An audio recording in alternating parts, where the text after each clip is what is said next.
തുടക്കം നമ്മുടെ വിസ്മയ മോഹൻലാൽ നായികയാകുന്ന ജൂഡ് ആൻ്റണി ചിത്രം അതിൻ്റെ ഒഫീഷ്യൽ ട്രെയിലർ വന്നിട്ടുണ്ട്. ഇത് ആക്ച്വലി ഇറങ്ങിയിട്ട് ഇന്നലെ ഇറങ്ങിയതാണ്.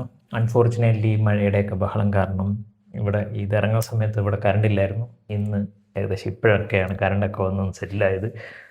സോ അപ്പോഴാണ് ഈ ഒരു ട്രെയിലർ വന്ന കാര്യം ഞാൻ അറിഞ്ഞത്. സോ അപ്പോൾ ഒന്ന് ട്രെയിലർ കണ്ടേക്കാമെന്ന് വിചാരിച്ചു.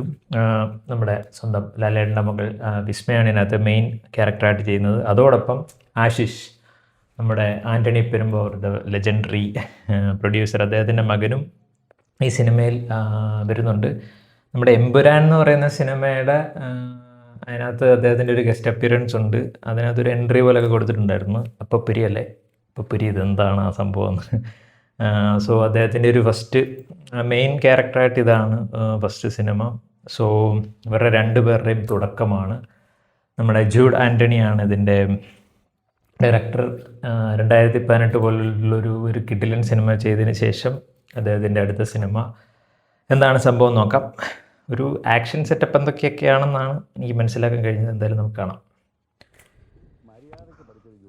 സൈക്കുമാറേട്ടൻ, ടിപ്പിക്കൽ മല്ലു വീട്. ഓ, തൊടുപുഴ അല്ലാതെ ഇനി എവിടെയാണോ ഓപ്പൺ ആക്കാൻ പോകുന്നത്? വിസ്മയ മോഹൻലാൽ. ഓക്കെ, ചമൻ. ഓ,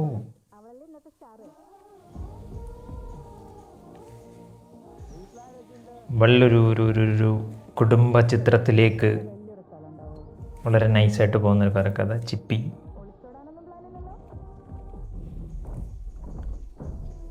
ഓക്കെ, വിഷ്ണു ഗോവിന്ദാണല്ലോ ഓഡിയോ.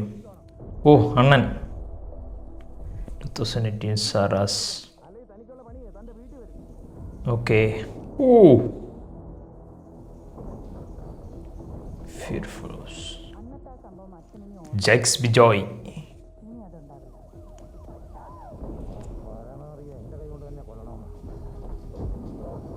ഓ,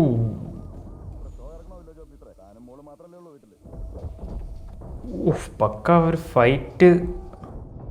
യാനിക് ബെന്നൊക്കെയാണെന്ന് തോന്നുന്നുണ്ട്. ജൂഡ് ആൻ്റണി സിൻ. ഓ,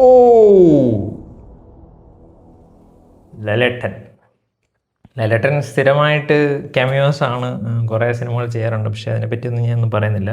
പക്ഷേ ഈ സിനിമയിലെ ജൂഡ് ആൻ്റണിയുടെ ഈ സ്റ്റേജിലും അദ്ദേഹം ഇങ്ങനെ ചില പോസ്റ്റിൻ്റെ ഒക്കെ കമൻ്റായിട്ടൊക്കെ അദ്ദേഹം ഇടാറുണ്ട്. ഭയങ്കരമായിട്ടൊരു ലാലേട്ടനെ വെച്ച് അദ്ദേഹം ഒരു സിനിമ ചെയ്യണം എന്നുള്ള എനിക്ക് തോന്നുന്നു അദ്ദേഹത്തിൻ്റെ ഒരു ഡ്രീമാണ്. മോസ്റ്റ്ലി എല്ലാ ഡയറക്ടേഴ്സിനും കാണും. സോ എനിക്ക് തോന്നുന്നു ആ ഒരു ഇതിനകത്തൊരു എക്സ്റ്റെൻഡഡ് കെമിയോ എന്താണെന്ന് എനിക്കറിയില്ല. പക്ഷേ അത് ആക്ച്വലി ജൂഡ് കിടലായിട്ട് എടുക്കുമെന്നുള്ള എൻ്റെ ഒരു പ്രതീക്ഷയുണ്ട്. പക്ഷേ ആദ്യം പറയേണ്ടത്, ഈ ഒരു ട്രെയിലർ കണ്ടപ്പോൾ എനിക്ക് ഏറ്റവും എടുത്ത് പറയേണ്ടത് director or the editor Chaman ചാക്കോയുടെ കോളാണോന്ന് എനിക്കറിയില്ല. ഇതിനകത്ത് ഡെഫിനറ്റ്ലി ആ ഒരു വിസ്മയുടെ ക്യാരക്ടറിന് ഒരു ഫൈറ്റ് സെറ്റപ്പ് ഉണ്ട്. പുള്ളിക്കാരി ഏതരത് ഓൾറെഡി പഠിച്ച ഒരാളായിരിക്കും ഇങ്ങനെ പോയി ഇങ്ങനെ ഒരു സിറ്റുവേഷനിൽ പെടുന്നതാകാം. അല്ലെങ്കിൽ ഒരു പർട്ടിക്കുലർ ടൈമിൽ പുള്ളിക്കാരി ട്രെയിൻ ആകുന്ന എന്തോ ഒരു സെറ്റപ്പ് ഉണ്ട്. അത് ഇതിനകത്ത് കാണിച്ചിട്ടില്ല. പുള്ളിക്കാരിയുടെ ഒരു ഫൈറ്റ് ബാക്ക് ഇതിനകത്ത് കാണിച്ചിട്ടില്ല. അത് നമ്മൾ തിയേറ്ററിലായിരിക്കും അത് എക്സ്പീരിയൻസ് ചെയ്യാൻ വേണ്ടിയിട്ട്. ചിലപ്പോൾ ഇതിൻ്റെ അവസാനത്തോടനുബന്ധിച്ച് നമ്മുടെ ഒരു വരത്തൻ സിനിമയുടെയൊക്കെ ഒരു വരത്തൻ സിനിമ ഭയങ്കരമായിട്ട് ഇങ്ങനെ വലിഞ്ഞോട്ട് ക്ലൈമാക്സിലൊരു ബ്ലാസ്റ്റ് ഉണ്ട്. ആ ഒരു പരിപാടിയായിരിക്കും ഇതിനും അവർ പിടിച്ചേക്കുന്നത് എനിക്ക് തോന്നുന്നു. പക്ഷെ അത് എനിക്ക് ഭയങ്കരമായിട്ട് ഇഷ്ടപ്പെട്ടു. ഒരു ട്രെയിലറിനകത്ത് മോസ്റ്റ്ലി എല്ലാ സിനിമകളിലും ഈ ട്രെയിലർ കണ്ടിട്ടുള്ളതുകൊണ്ട് ചില സമയത്ത് ഓക്കെ ഈ ഒരു സമയത്ത് ഈ ഒരു മൊമെൻ്റ് ഉണ്ടാകാൻ പോകുന്നു നമുക്കൊരു ഫീൽ ചെയ്തു. ലാലേട്ടൻ്റെ എൻട്രി അവർ വെച്ചിട്ടുണ്ട്. ഓക്കെ, അത് വെച്ചേ പറ്റത്തുള്ളൂ. എന്തായിരിക്കും ഒരു ടോട്ടൽ കഥയിൽ അദ്ദേഹത്തിൻ്റെ ഒരു പ്രാധാന്യം, അല്ലെങ്കിൽ അങ്ങനെ ഒരു സാധനത്തിലായിരിക്കും വെച്ചിരിക്കുന്നത്. പക്ഷേ വിസ്മയുടെ ഒരു പോയിന്റ് ഓഫ് വ്യൂ, അല്ലെങ്കിൽ പുള്ളിക്കാരി എങ്ങനെയാണ് ഇതിനെ റിയാക്ട് ചെയ്യുന്നതെന്ന് അവർ ഈ ഒരു ട്രെയിലർ കാണിച്ചിട്ടില്ല. അത് പക്ഷേ കിടിലനാണ്. അത് തിയേറ്ററിൽ തന്നെ എക്സ്പീരിയൻസ് ചെയ്യണം. ഞാനിതിൻ്റെ അതൊരു ഇൻ്റർവ്യൂവിൽ എന്തോ പറഞ്ഞിട്ടുണ്ടായിരുന്നു, ഇവരോട് എന്ത് ചോദിച്ചാലും ആ സിനിമയിൽ കണ്ടാൽ മതി എന്ന് അവർ പറയുന്നുണ്ട്. അതിനകത്ത് എന്തോ അങ്ങനെ തന്നെയാണ്. സിനിമയ്ക്കകത്താണല്ലോ നമ്മൾ ആക്ച്വലി എല്ലാം എക്സ്പീരിയൻസ് ചെയ്യേണ്ടത്. ഇപ്പം ഇൻ്റർവ്യൂ ചെയ്യുന്നവരാണെങ്കിലും എൻ്റെ പ്രസ് മീറ്റിലൊക്കെ ആണെങ്കിലും എന്താണെന്ന് ഇങ്ങനെ ചോദിക്കും. പക്ഷേ അതിൻ്റെ ആവശ്യമില്ല. സിനിമയിൽ തന്നെ നമ്മളത് എക്സ്പീരിയൻസ് ചെയ്യണം എന്നുള്ളതാണ്. അവരൊരു സസ്പെൻസ് കീപ്പ് ചെയ്യുന്നുണ്ട്, നമ്മൾ തിയേറ്ററിൽ എക്സ്പീരിയൻസ് ചെയ്യാന്നുള്ളൊരു അർത്ഥത്തിൽ. പക്ഷേ അത് കിഡിലനായിട്ട് വന്നിട്ടുണ്ട്. അത് അങ്ങനെ തന്നെ ട്രെയിലർ കണ്ടപ്പോൾ നമുക്കൊരു ഓക്കെ എന്തോ സംഭവം ഉണ്ട്, പക്ഷെ അത് തിയേറ്ററിൽ നമ്മൾ കണ്ടാൽ മതി എന്ന് പറയുന്ന രീതിയിലേക്ക് അവർ ചെയ്തിട്ടുണ്ട്. അങ്ങനെ തന്നെ ആകട്ടെ എന്ന് ഞാൻ വിശ്വസിക്കുന്നു.